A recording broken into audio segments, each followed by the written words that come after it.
Hi, my name is Julie. This is the Kemper Kitchen. We have it set up like it would have looked in 1804. One of the first things I ask the children when they come in is, why is the kitchen separate from the main building? The reason being the risk of fire. There would be a fire going in the fireplace all day, all night, and lots of chances for there to be an accident. One of the things I point out to the children is, as they enter the kitchen, did they notice that the outside of the building is made out of stone? Why would that be? Because stone doesn't burn the way that wood does. Next, I would tell them that everything they have in their kitchen at home is here in the Kemper Kitchen, and I ask, where is my stove? The stove being behind me. I would show them the crane, and this is how they would control the temperature of the food that they were cooking. They needed something to get really hot, like they needed to boil. They would use S-hooks to lower the pot and swing it in so that it would be directly over the flame. Pioneer families ate a lot of vegetable soup. So say we want to cut up our vegetables and let them simmer throughout the day. We can put our pot up higher on the crane and then control how close it gets to the flame that way. Then we would talk about the garden outside. In the garden, there would be vegetables, berries, and herbs that were grown. We would talk about who would take care of the garden, that being the children. They would be planting, watering, and weeding the garden. Next, we would talk about bread, and I would say, where is my oven here in the Kemper Kitchen? The oven is over here.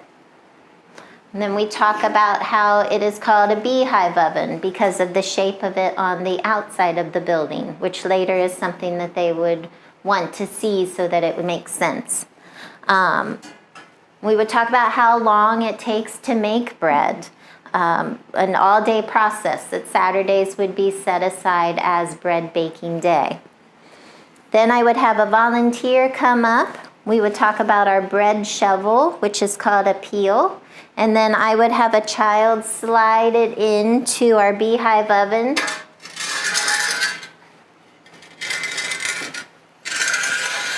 Have them go all the way until the back of the oven, which is usually shocking to them how deep it is. And then we would talk about, how many loaves of bread do you think you could bake at one time? I go with the answer being 12 loaves.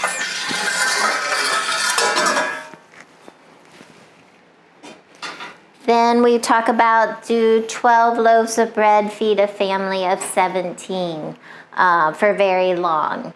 And when we decide that no, they would probably eat that pretty quickly, we talk about cornbread and a Dutch oven, and how the feet on the Dutch oven makes it so that you can set it into the fire, put more coals on top, and bake your cornbread in the Dutch oven.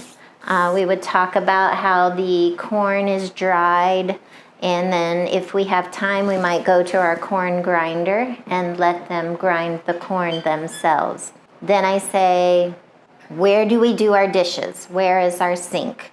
Our sink is over here. It is called a dry sink. Where do we get our water? We brainstorm ideas on where to get our water. The three main answers might be the river. We talk about putting pots out to do fresh rainwater. Some kids ask about a well. I like to point out that that's not quite happening in 1804 yet, but is down the line. Who gets the water? If Mrs. Kemper were to say she needed water from the river, who would get that? That would be one of the jobs of the children. And then we go outside, show them the beehive oven, and then we show them the buckets and the yolks and let them practice what it would be like to use that. Some of them like water, but I always say we don't want to have soggy shoes today.